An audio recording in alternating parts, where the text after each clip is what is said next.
Hello, and welcome to another episode of Must Reads. This is the show where I present to you the graphic novels and trade paperbacks that I think everybody really should read. These are my own personal opinions. It's not some sort of definitive list of the all-time greats, although some of the all-time greats are in there. These are ones that I think really people should take the time to seek out. And today's book is Dark Ark by Cullen Bunn from Aftershock Comics. This book, I think, is a great bit of fun. Now, Cullen Bunn, there's a preface by Cullen Bunn in here where he's talking about how Dark Ark was one of the kind of stories he's had knocking around for a while. Never really thought that he would turn it into anything other than just a kind of a bit of a silly story that he was playing around with. Aftershock, he kind of pitched it to them as a bit of a joke, and Aftershock picked it up and ran with it. It is supposedly a horror comic, and it's more serious than I think it was originally intended to be. However, it's also pretty ludicrous, and the ludicrousness of it creates the humour. So let me tell you a little bit about it. So obviously Cullen Bunn wrote it. Juan Doe did the art, and there's two sets of letterers throughout this, Ryan Hill and Dave Sharp. Now, the book itself follows an interesting premise, and when the Great Flood came, the animals were split, and Noah took all of the earthly animals, the natural animals of the natural kingdom, and Shrey was tasked by the devil to create another ark where he would take all the unnatural animals, so all the beasts, the vampires, the manticores, and all of the kind of mythical beasts went onto this separate ark. Now, I think that it's a brilliant premise, and I have managed to sell this book to numerous customers on that premise alone, just because, I mean, who's not going to want to read that? It's a brilliant idea. The character is called Shrey, and he is a sorcerer who has a rather shaded past, and he was told by the devil that if he was to create this ark, it would allow him to spare his family despite all of the horrible things that he has done. So Shrey builds the ark.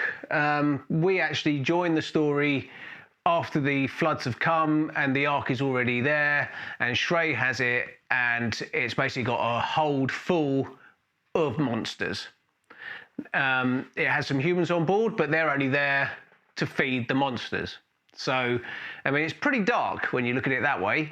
He has a daughter called Kali and a son called Orin.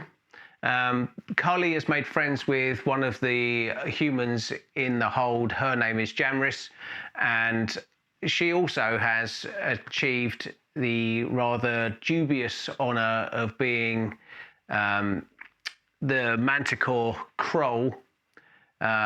He really likes her and is trying to kind of impress her all the way through the book, which is kind of a bit creepy and a bit weird, but that's how it is. So for those of you who don't know what a manticore is, it's like a winged flying lion. So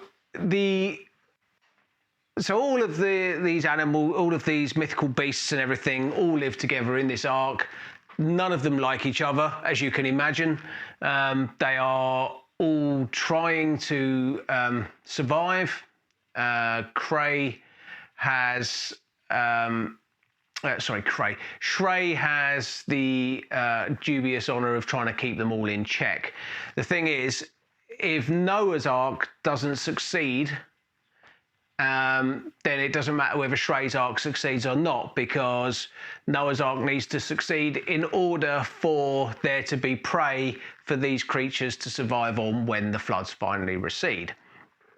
Now, that alone is a great premise. The where it goes from there is Maldrub the Naga is murdered, and they're trying to figure out who did it. There's a vampire on board called Nex, who is the chief suspect. and it's caused massive unrest between all of the beasts, and they start to kind of basically mutiny. And it meant that Shrey had to go to a place where he hadn't been for a while in terms of himself, and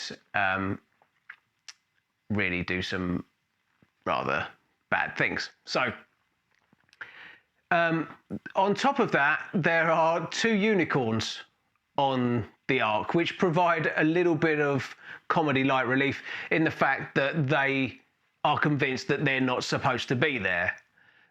They should be on the other Ark, basically. And this is why, you know, that they... this is why unicorns don't exist in real life, according to this book, because they actually ended up on the wrong Ark. So there's a little bit of a thing where they're kind of sitting there kind of feeling a little bit self-pity because, well, they shouldn't be there. In amongst all these monsters and everything is a couple of unicorns, and they're not very happy about it, to be honest. The story, as the mutiny takes off and the vampires try to take over the ship, it becomes really quite a twisted, intricate tale, and there is quite a lot of backwards and forwards, and it becomes quite soap opera-y, and I'm sure that it's not been described as that before, but it does become a little bit kind of soap opera-y. Soap opera-y? Is that even a word? Probably not. Like a soap opera. Let's go with that. And I think that this book is exceptional. I really do. And the artwork inside it by Juando is beautiful. It paints the creatures in a very dark light,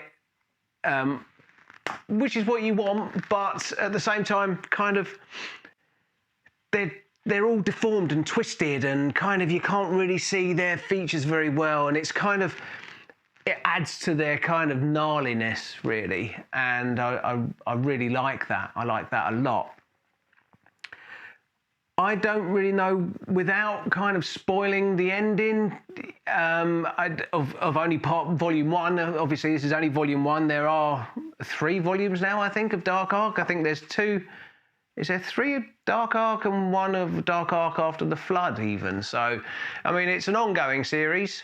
Aftershock did well to convince Cullen Bunn that this is a story that should be told, and I think he's done well to mould it into something a little bit more than just the kind of strange idea that he had in amongst a load of other ones, which he does list in this book, and some of those sound kind of interesting as well, but whether he'll ever get around to making them, I don't know. So I would say wholeheartedly pick up Dark Ark, because especially it strikes me that quite a few of the reviews I've done so far are kind of teetering on the horror side. Horror comics are not really my thing, so I guess for them to stand out as much, for me to put them in this list and on this show, goes to prove how good they really are. So check this out. This is actually available on our website, so I'll put a link in the description below. If you do like these series, please let us know, leave comments and stuff, and do like and subscribe and share it. Even if you don't want to like and subscribe, please do share it. It all helps. We're trying to give you this content to ease some of the boredom that we're all going through at the moment. So that's Dark Ark from Aftershock Comics by Cullen Bunn. I hope you're all safe and well, and I'll see you on the next one. Thanks very much.